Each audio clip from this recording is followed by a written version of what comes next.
His charm lit up the screen and his legacy built an empire, but behind the Hollywood star Paul Newman was a man possessed by demons that few ever saw. Now that he is 63 years old, his daughter is finally breaking her silence and telling the untold truth about their private pain.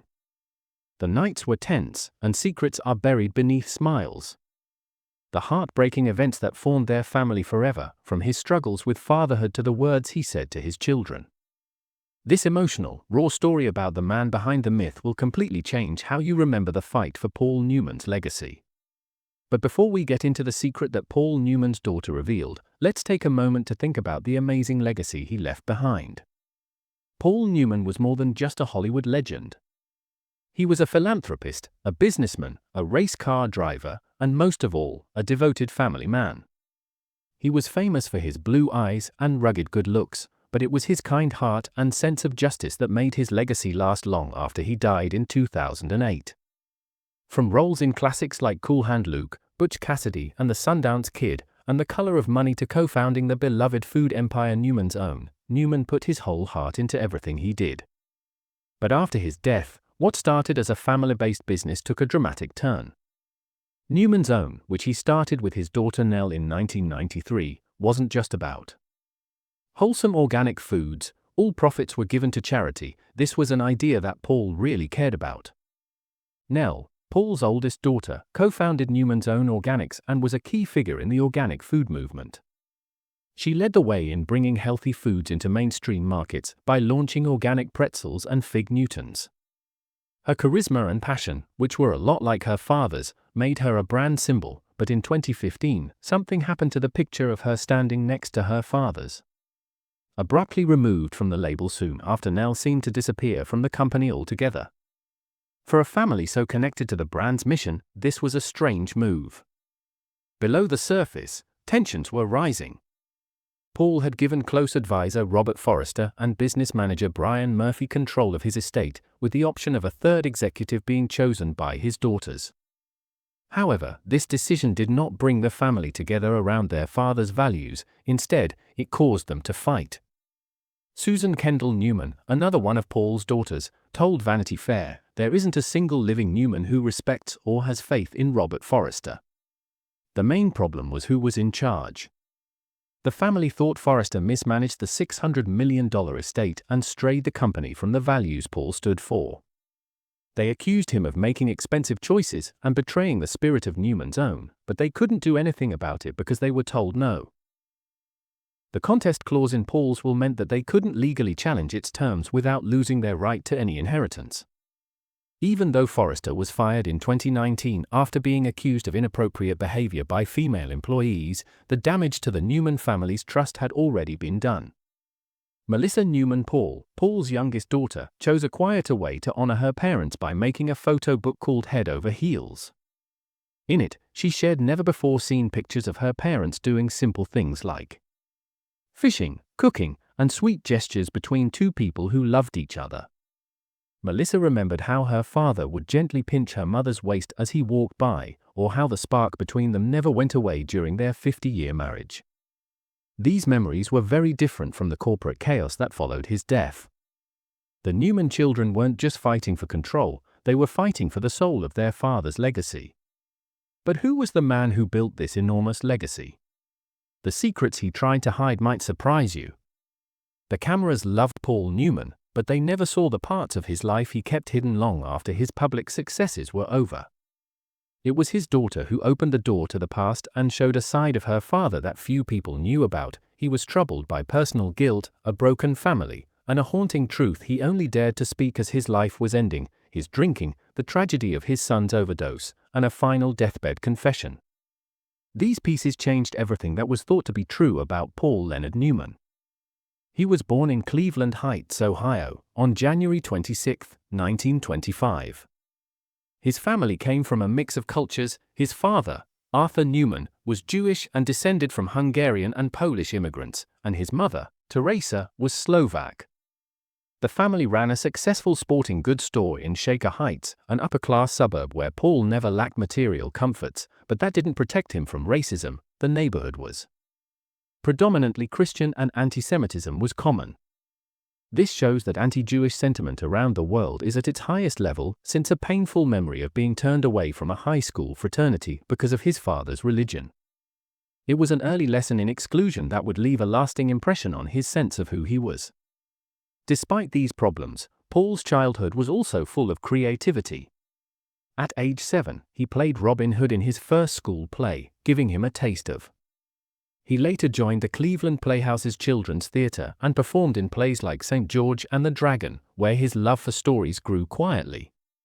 In 1943, after graduating from high school, Paul went to Kenyon College to study economics, but like many young men of his time, his plans were cut short by the war. Later that same year, he joined the U.S. Navy to become a pilot, but a routine eye exam showed that he was too short to be a pilot. Rather than pursuing those goals, he was trained as a radio operator and rear gunner for torpedo bombers. By 1945, he was stationed in Hawaii getting ready to join the Pacific battlefront. His unit was supposed to board the USS Bunker Hill for the Okinawa campaign, but at the last minute, his pilot got an ear infection, so the crew had to wait. Days later, kamikaze pilots attacked the Bunker Hill, killing hundreds of people, including many in Paul's unit. That ear infection had saved his life, it was a brush with. Upon leaving the Navy, he was awarded the American Area Campaign Medal and the Second World War Victory Medal, but more importantly, he had a new outlook on life and realized that it was fragile and unpredictable. He was given a second chance back at Kenyon College, where his interest in economics faded as he became more interested in theater. He joined the drama club and performed in Shining in the Front Page, Charlie's Aunt, and The Taming of the Shrew. As a man in disguise, he brought laughter to a campus still recovering from tragedy. He also wrote and directed a satirical musical about college life, which showed not only talent but also the makings of a great storyteller. But even as his fame grew, darker problems began to emerge. He became a legend.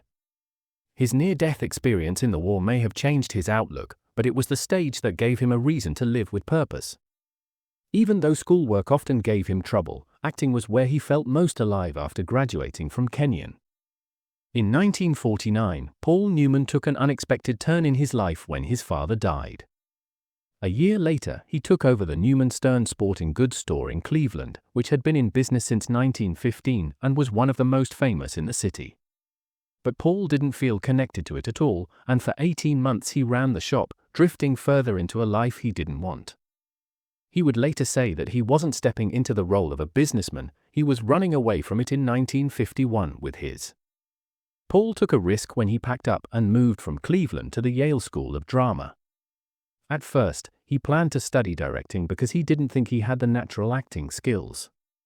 But after a year, he couldn't ignore the pull towards performance any longer. He moved to New York City and started training under Lee Strasberg at the famous Actors Studio. It was there that he learned the method acting techniques that would give his future characters life. His first real break came in when he got a part in Picnic, a Broadway play by Williaming, in 1953. He wanted to play the lead, Hal Carter, but director Joshua Logan saw something else in him. Instead, Newman was cast as Alan Seymour, a smaller role that put him in front of packed theaters every night. The show was a hit and ran for almost 4 years. It wasn't the role he had dreamed of, but it was enough to get him more parts and recognition. In 1958, he was cast opposite Elizabeth Taylor in Cat on a Hot Tin Roof, and his performance burned with. People saw more than a handsome face, they saw a man who could show the wounds beneath the words. His performance earned him his first Academy Award nomination, and while the film didn't win, it put him among Hollywood's brightest. His piercing blue eyes, made even more famous by color film, became part of his legend almost as much as his acting. By the early 1960s, Paul Newman wasn't just an up-and-coming star, he was a cinematic force. In 1961, he played Fast. Newman played Eddie Felson, a driven pool hustler with a cocky edge and a broken heart, in The Hustler. He was both arrogant and fragile at the same time, making Felson one of cinema's most memorable anti-heroes. The movie earned 9 Academy Award nominations, including 1 for Newman. 2 years later, in 1963, he shocked audiences again in HUD, where he played Hud Bannon, a selfish and morally broken rancher far from the law. Hud was a new kind of Western hero who was reckless and empty. The movie won 3 Oscars and nominated Newman for another one. In Cool Hand Luke, released in 1967, Newman gave one of his most famous performances as Luke Jackson, a defiant prisoner who refused to be broken. Newman embodied quiet rebellion, and his smirking defiance became unforgettable. One line from the movie, spoken by a guard, would become famous: "What we've got here is failure to communicate." Newman never let his ego get in the way. He once joked, "Here lies Paul Newman who died a failure because his eyes turned brown, but his body of work spoke louder than any headline ever could." But what happens when loyalty to one person slowly starts to fall apart because of someone else? Keep watching the fire that never went out. Love didn't put things right, it turned everything upside down. In 1953, Paul met Joanne Woodward backstage on Broadway as an understudy for Picnic. He was married to. Paul Newman was married to Joanne Woodward, who was beautiful, modern, and fiercely independent. There was something dangerous between them that felt like a transgression before it ever turned into love. They stayed away from each other for 4 years, but in 1957, they were cast opposite each other in a play where art imitated life and the roles became more real than they seemed. Paul's marriage was falling apart, and Joanne's presence became impossible to ignore. She pushed him, understood him, and somehow saw past the mask he wore. Admired her clarity, strength, and the way she stayed grounded while everything else seemed to float on illusion. He chose her, even though it meant leaving his family, and that choice would haunt him for the rest of his life. In 1958, after getting divorced, Paul married Joanne in a quiet ceremony in Las Vegas. They went to England for their honeymoon, hoping to escape the stares and whispers of betrayal, but guilt isn't something that can be stamped on a passport, and it followed him. Paul never denied that he had hurt people, especially his children. Even when they were happy about a new start, regret and what ifs hung over their happy times. Their marriage lasted 50 years, which in Hollywood terms seemed like an eternity. They raised 3 daughters and built a life away from the flashbulbs in Connecticut, but there were still cracks in the relationship. Paul's fame pulled him away, and his drinking often drove him further away. There were rumors that he was withdrawing emotionally, haunted by mistakes and unable to fully express his sadness, but Joanne stayed with him not because it was easy, but because she loved the flawed man behind the perfect actor. She saw the weight he carried and loved him anyway. He once joked, "Why go out for a hamburger when you have steak at home?" It sounded silly, but it was his way of keeping their relationship from being questioned by others. Joanne was more than his wife, she was his anchor. She kept him steady when chaos struck, she listened through his silences and saw the pain behind his famous smile, but even love this strong couldn't protect them. In 1978, tragedy struck their family when Paul's only son from his first marriage, Scott Newman, died of a drug overdose at the age of 28. The tabloids called it another Hollywood loss, but Paul saw it as punishment for not being a good father. He had played many fathers on screen, but in real life he had been too busy with work and public expectations. His grief was heavy and almost wordless, and he didn't talk about it much, not even to Joanne.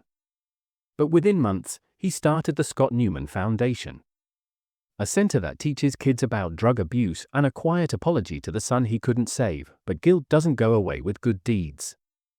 Melissa, their daughter, once said that her parents were never quite the same after Scott died. The pain didn't break them, but it hollowed something inside them. They buried their son, but the blame stayed. Paul kept going to movies, races, and charity work, but the shadow of Scott's absence never left. It followed him around their Connecticut home, where the L. It wasn't escape that Paul Newman and Joanne Woodward were looking for, it was air. After the heartbreak of losing Scott and the exhaustion of living a public life under the bright lights, they packed up what was left of their hearts and moved to a quiet corner of Connecticut. There were no velvet ropes or paparazzi, just winding roads, tall trees, and a house built not for show but for shelter. It became their reset button, their attempt to put back together what fame and grief had broken. The house wasn't fancy, it was meant to be a getaway from the noise and attention that fame had brought to their family. This is where they raised their daughters Melissa, Nell, and Clea, not on movie sets or at premieres, but with books, backyard gardens, and family dinners that went late into the night. Paul was no longer the star on screen, he was now the man at the kitchen table, the father who showed up with hands that cooked and ears that listened. He was different now, still hurting but trying hard not to repeat the. He leaned into the moments he used to miss with Scott. He didn't have to be perfect, he just had to be there. He chose roles more carefully now, stories that had meaning, not just entertainment, and his ambition had changed into something more human. Meanwhile, Joanne stayed calm, unaffected by the fame that still surrounded them. They grew their own food, drove their own cars, and let celebrities fade into the background. Their days went slower, which helped them heal even though the pain of the past lingered. Paul rarely talked about the past. Scott, but the emptiness around his name said a lot. His regret followed him like a shadow, especially at night, but the life they built in Connecticut gave him time to deal with it and finally try to become the father and man he always wanted to be. Just as life was getting back to a more peaceful rhythm, something wild and sudden woke him up. The engines roared, and the giving began. Suddenly, the silence of Connecticut gave way to the roar of engines in his 40s. Many people were getting used to their fame, but Paul Newman was racing toward something real and raw. The track gave him freedom. What started as research for a role quickly turned into an obsession. He didn't flirt with racing, he trained with the intensity of a man seeking redemption. Paul didn't rely on his fame, he earned his place behind the wheel in 1979, when, at the age of 54, he shocked the racing world by steering a Porsche 935 through relentless rain to a second-place finish at the 24 Hours of Le Mans. The team, which included actor Paul Newman, was fifth in a Ferrari, about 190 m behind the leaders. It wasn't just a win, it was a moment that stitched pride into old regrets. But he wasn't done. In 1983, he started Newman Hose Racing with Carl Hose, taking a bold step into the harsh world of Indy cars. At first, it was seen as a vanity project, but the team silenced doubters with 108 victories and 8 championships. When they signed Formula One champion Nigel Mansell in 1993, he won the IndyCar title in his rookie season. Even though Paul was clearly a leader, he never sought fame on or off the track. Instead, he focused on something more meaningful. It started with a homemade salad dressing he gave to friends in 1982 with writer A.E.H. Hochner. He then turned it into Newman's Own, a food company with the bold promise that they would give all the profits to charity. By the time Paul died, they had raised over $570 million. There was nothing flashy or promotional about it, it was just real help quietly given to causes that mattered, like cancer. Paul knew that money alone wasn't enough, so in 1988 he started the Serious Fun Children's Network to give kids with serious illnesses a place to be wild, silly, and alive. The camps combined joy with medical care, laughter with healing, and today dozens of these camps continue Paul's belief that even in suffering, joy is its own kind of medicine. His daughter Clea continues the mission not out of duty, but out of love for the man who started it. Paul never sought fame or praise.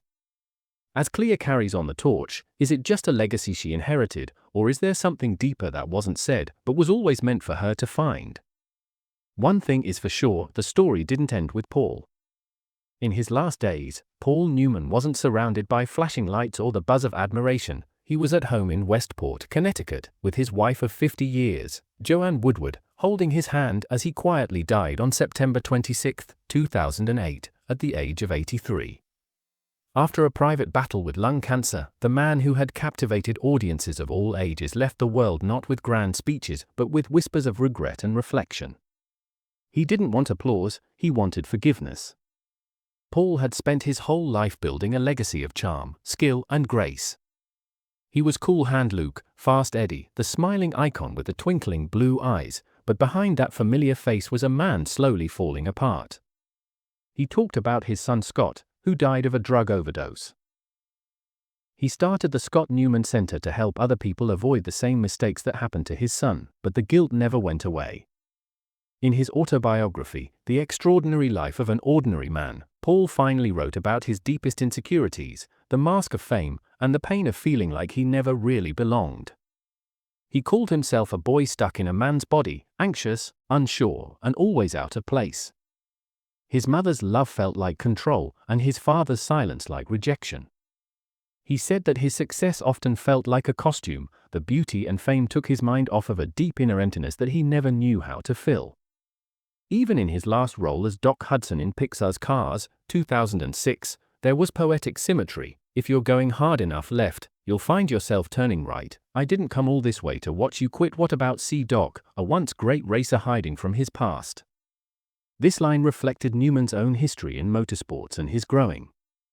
When Cars 3 came out in 2017, Newman's voice came back through archival recordings with an honesty that felt more real than ever.